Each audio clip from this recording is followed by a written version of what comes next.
Have you ever thought about leaving your day job and working for yourself? Maybe so you can travel more, or maybe just so you're in control of your own time. This month marks 3 years since I left my day job. And in that time I've learned some tough lessons, and I've learned them the hard way.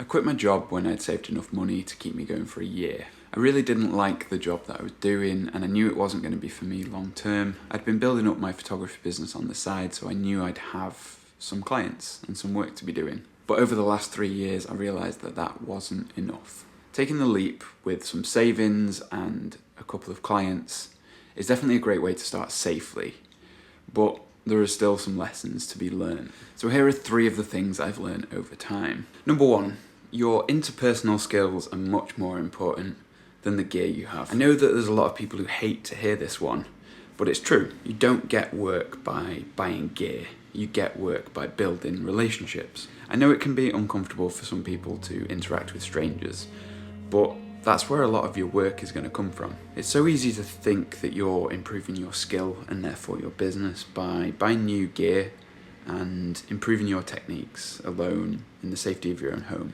But the truth is, you have to go out there and meet people. Knowing how to interact with other people in a work context is going to take you far.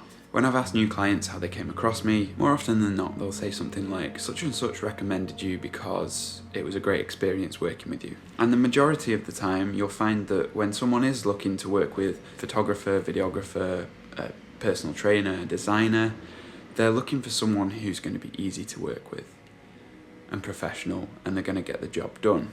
Because often these people don't understand the technical side of things, and so there's no point in them looking for that. So spend more time on building relationships and less time on one-click purchases. Number 2, it's probably not personal. So you don't want to get caught up in why things happen to you.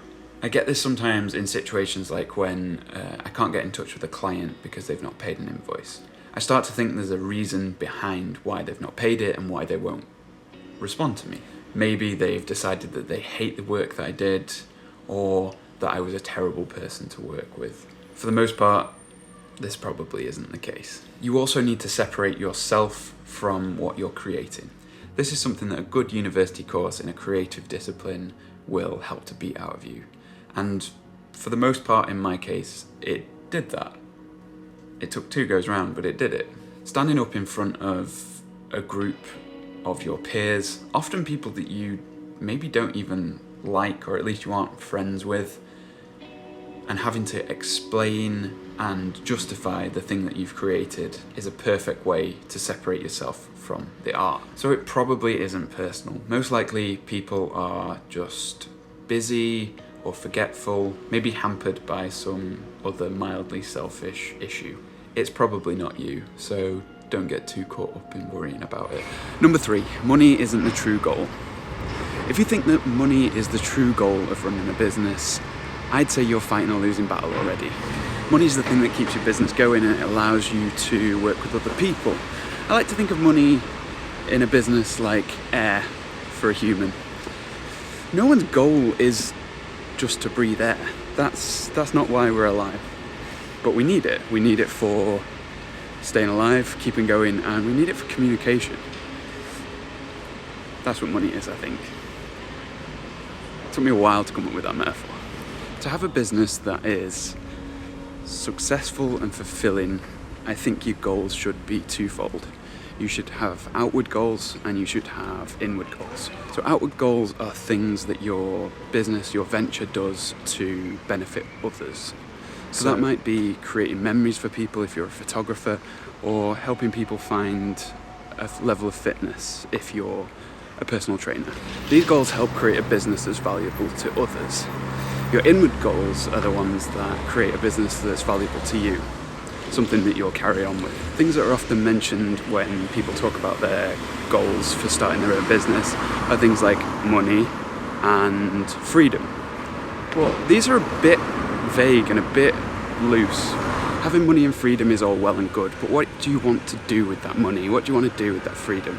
That's why for me I've narrowed down these goals into experimenting and travel. So broadening my mind, basically.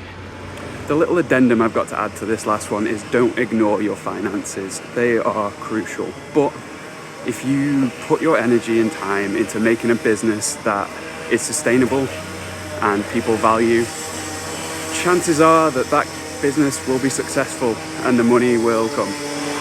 So I'm going to be sitting down with my friend Julia soon, and we're going to talk about how she's left her job as an engineer to pursue a side hustle as a personal trainer. If you've got any questions you want me to ask Julia about this change, just let me know down in the comments on this video and I'll make sure to ask her.